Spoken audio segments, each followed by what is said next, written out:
Hi hello welcome to హేమాన్సీస్ cooking. ఈరోజు మీకు చూపించబోతున్న recipe temple స్టైల్లో పులిహోరని ఎలా రెడీ చేసుకోవాలో చూపిస్తున్నాను. దీనికోసం నేను పులిహోర పౌడర్ని రెడీ చేస్తున్నానండి. దీనికి కావాల్సిన ఇంగ్రీడియంట్స్ 2 స్పూన్ల వరకు మినపప్పు, 2 స్పూన్ల వరకు శనగపప్పు, 2 స్పూన్ల వరకు నువ్వులు, 1 స్పూన్ వరకు ఆవాలు, 1 స్పూన్ వరకు జీలకర్ర, అలానే ఒక హాఫ్ స్పూన్ వరకు మెంతులు, ఒక 4 స్పూన్ల వరకు ధనియాలు, 1 స్పూన్ వరకు మిరియాలు, కారానికి తగ్గట్టు ఎండుమిరపకాయలు, అలానే ఒక పెద్ద నిమ్మకాయ సైజ్ అంతా చింతపండును తీసుకున్నాను. ఇప్పుడు వీటన్నిటిని లో ఫ్లేమ్లో మనం ఫ్రై చేసుకోవాలండి. ఎక్కడ పప్పులు అనేవి మాడకుండా మనం లో ఫ్లేమ్లో వేయించుకోవాలి. ఒకదానికొకటి తర్వాత ఒకటి వేయించుకుంటే మనకి అన్నీ బాగా వేగుతాయండి. ఈ పొడిని మనం ఒక్కసారి రెడీ చేసి పెట్టుకుంటే 6 మంత్స్ వరకు నిలువ ఉంటుంది. అలానే పండగలప్పుడు ఈజీగా మనం పులిహోరని చేసేసుకోవచ్చు.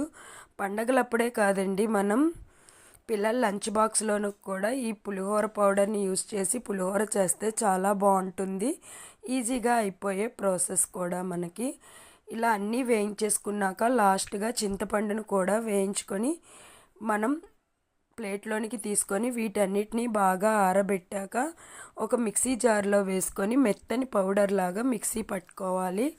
ఇలా మిక్సీ పట్టుకునేటప్పుడే దీనిలో మనం రుచికి సరిపడినట్టు కల్లుప్పుని, అలానే 1 స్పూన్ వరకు పసుపుని, 1 స్పూన్ వరకు ఇంగువ పౌడర్ని కూడా వేసుకొని మెత్తని పౌడర్ లాగా మిక్సీ పట్టేసి పెట్టుకోవాలి. ఇప్పుడు తాలింపు కోసం స్టవ్ మీద కళాయి పెట్టుకొని మనం ఒక 3 స్పూన్ల వరకు ఆయిల్ వేసుకోవాలి.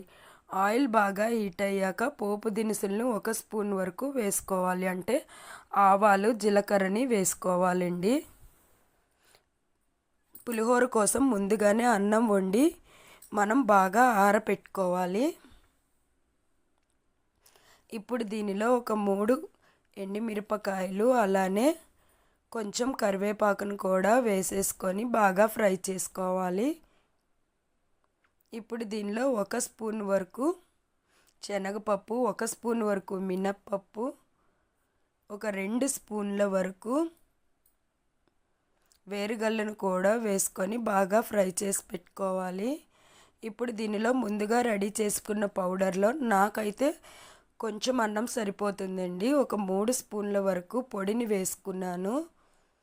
అలానే కొంచెం 1 స్పూన్ వరకు సాల్ట్ని, ఒక హాఫ్ స్పూన్ వరకు పసుపుని, కొంచెం ఇంగువను కూడా వేసేసుకొని బాగా ఆయిల్లో ఫ్రై చేసేసుకొని స్టవ్ ఆఫ్ చేసేసుకొని అన్నం బాగా ఆరాక ఈ పులిహోర పౌడర్లో వేసుకొని మిక్స్ చేసుకుంటే వేడి వేడి పులిహోర రెడీ అయిపోయింది.